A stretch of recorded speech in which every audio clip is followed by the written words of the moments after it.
دہائیوں تک یہ بیانیہ چلا اور اسی بیانیے کے پیش نظر تمام اداروں نے کام کیا۔ اس بیانیے کی وجہ سے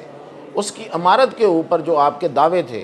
جو آپ کے اقتصادیات کے حوالے سے تھے، اپنی معاشی ترقی کے حوالے سے تھے، آپ کی معاشرتی ترقی کے حوالے سے تھے، آپ کی انسانی ترقی کے حوالے سے تھے، وہ سارے کے سارے اس کے ساتھ زمین بوس ہو گئے ہیں۔ کے پی کے اوپر حکمران بیٹھے ہوئے ہیں، وہ کمپرومائزڈ ہے۔ خدشات ہیں وہ یہ ہیں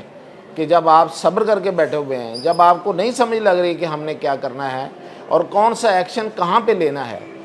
اور چیزوں کو ہونے دے رہے ہیں، تو فرسٹریشن بڑھ رہی ہے،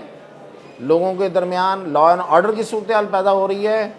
اور پھر یہ ہے کہ لوگوں کو ایک ہی رستہ نظر آئے گا، وہ یہ کہ سڑک پر نکل آئیں۔ دنیا میں ایک ایسا ملک ہے جو جب سے وجود میں آیا،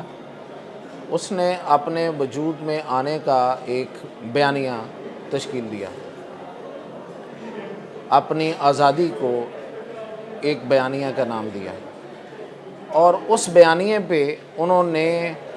دن رات کام کیا۔ اس بیانیے پہ بڑی محنت ہوئی، اس کو خاص و عام میں معروف و مقبول کرنے کی کوشش کی گئی۔ ہر سطح پہ، حکومتی سطح ہو یا وہ عوامی سطح ہو، اس بیانیے کو منوانے کی کوشش کی گئی، اور وہ بیانیہ اس پر تمام ادارے متفق نظر آئے۔ اس میں عدلیہ ہو، مقننہ ہو، اس میں دفاعی ادارے ہوں، سب ایک پیج پر تھے، اور وہ اس بات پہ سب کو باور کروا رہے تھے کہ ہمارے وجود میں آنے کی جو وجوہات ہیں اور ہماری جو ان کے نزدیک جو آزادی تھی،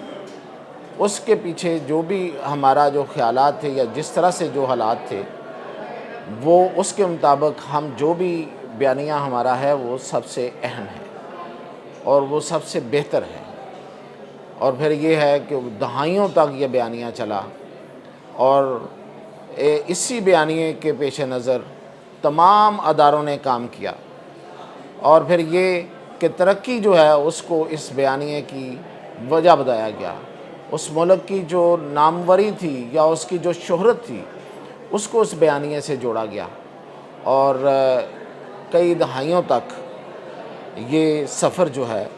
وہ جاری رہا۔ لیکن پھر کیا ہوا کہ 2018 میں مخالفین جو تھے وہ ابھر کر سامنے آئے، جن کے ہاں فرسٹریشن تھی وہ سامنے آئے۔ ایک فرسٹریشن تھی جس نے کچھ لوگوں کو اس بیانیے کے مخالف کر کے سامنے لے کر آ گیا، اور پھر 2018 میں جب وہ بیانیہ دہائیوں سے قائم بیانیہ چیلنج ہونے لگا، تو حکمرانوں نے اس کا کوئی نوٹس نہیں لیا، اس کو سیریس نہیں لیا، اس پر اپنی کوئی حکمت عملی تبدیل نہیں کی، حالات کو سمجھنے کی کوشش نہیں کی۔ جس طرح سے دہائیوں سے جو معاملات چل رہے تھے، اس کو وقت کے مطابق اس میں جو سوچ بن رہی تھی، جو فرسٹریشن تھی، اس کو محسوس نہیں کیا اور اس کو دبانے کی کوشش کی۔ 2018 میں اٹھنے والی وہ فرسٹریشن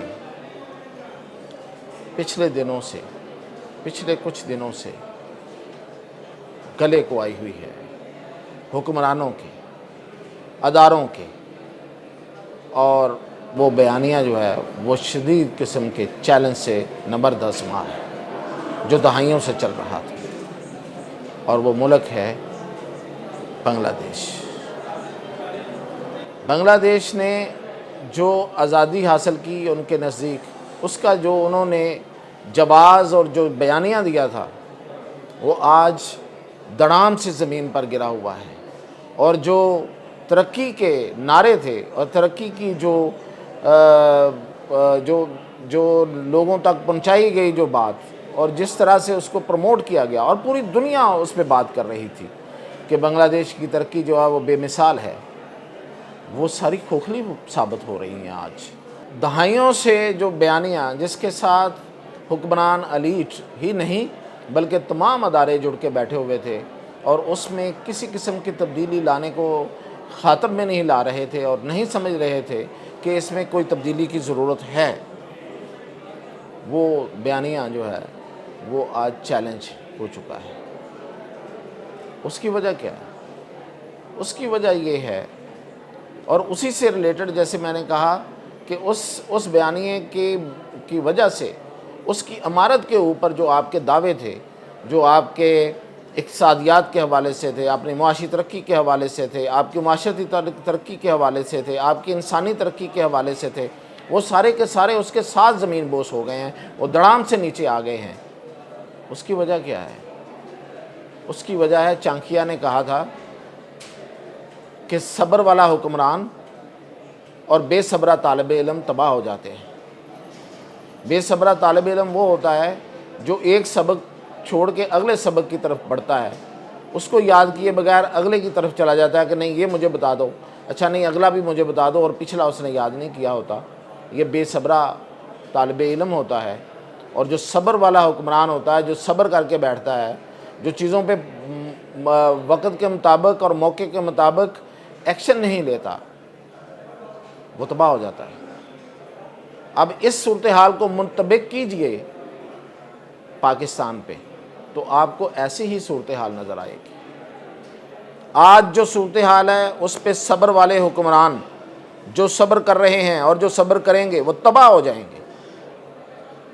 اس لیے کہ آج یہ صورتحال دیکھیں، اس وقت 2018 میں رضاکار کہا گیا وہاں پہ بنگلہ دیش میں اٹھنے والے لوگوں کو، اور پھر آج کیا ہوا؟ آج ہر بندے نے کہا کہ ہاں میں رضاکار ہوں۔ اور جب آپ موجودہ صورتحال جو کہ خراب ہو رہی ہے پاکستان کے اندر، خاص طور پہ دہشت گردی کی وجہ سے، اور جو دہشت گرد گروپ ہیں اور جو انٹرنیشنل گروپ ہیں وہ امن و امان کی صورتحال کو خراب کر رہے ہیں، تو بنو اور یہ ساری جو صورتحال آپ کیا سمجھتے ہیں کہ بنو کی صورتحال صرف بنو تک محدود رہے گی؟ اس کا امپیکٹ پورے ملک میں آئے گا، اس سے پہلے وہ کے پی میں آئے گا اور پھر پورے ملک میں آئے گا۔ اور جو کے پی کے اوپر حکمران بیٹھے ہوئے ہیں وہ کمپرومائزڈ ہے، کہ وہ پی ٹی آئی کے لیے بھی کمپرومائزڈ ہے اور وہ ملک کے لیے بھی کمپرومائزڈ۔ تو ایسی صورتحال میں ہوگا کیا؟ جو خدشات ہیں وہ یہ ہیں کہ جب آپ صبر کر کے بیٹھے ہوئے ہیں، جب آپ کو نہیں سمجھ لگ رہی کہ ہم نے کیا کرنا ہے اور کون سا ایکشن کہاں پہ لینا ہے، اور چیزوں کو ہونے دے رہے ہیں، تو فرسٹریشن بڑھ رہی ہے، لوگوں کے درمیان لا اینڈ آرڈر کی صورتحال پیدا ہو رہی ہے، اور پھر یہ ہے کہ لوگوں کو ایک ہی رستہ نظر آئے گا، وہ یہ کہ سڑک پر نکل آئیں۔ وہ اپنی اپنی وجوہات ہو سکتی ہیں، وہ غلط اور صحیح دونوں ہوں گی، غلط وجوہات بھی ہوں گی، صحیح بھی ہوں گی، لیکن اس کے نتیجے میں کیا ہوگا کہ لوگ سڑکوں پہ آنا سب سے بہتر اور ترجیح اس کو دیں گے۔ اور پھر کیا ہوگا کہ آپ کا بیانیہ جو کہ پہلے ہی پٹ چکا، ہر طرح کا بیانیہ، وہ قیام پاکستان کا بیانیہ ہو، وہ مطالعہ پاکستان میں بتایا گیا بیانیہ ہو، یا اس کے بعد وسیع تر قومی مفاد کا بیانیہ ہو، وہ سب کچھ پٹ چکے ہیں۔ آپ کے پاس تو وہ بیانیہ بھی نہیں ہے جو بنگلہ دیش کے پاس زوردار تھا، اور وہ ہر ادارے ایک پیج پر بھی نہیں ہیں۔ تو یہ صورتحال آپ کو کسی حکمرانوں کو، صبر والے حکمرانوں کو لے کر بیٹھ جائے۔ تو یہ آج کی بات میں اسی پہ ختم کرتا ہوں کہ حکمرانوں کو، جو صبر والے حکمران ہوتے ہیں، وہ پھر بے صبرے لوگوں کے سامنے زمین بوس ہو جاتے ہیں۔ پھر نہ کوئی بیانیہ رہتا ہے، نہ حکومت رہتی ہے، نہ کنٹرول رہتا ہے، نہ ادارے رہتے ہیں۔ آج کچھ کرنے کی ضرورت ہے، ورنہ وقت ہاتھ سے نکل جائے گا۔ مزید اپڈیٹ انشاءاللہ اگلے ہفتے سے۔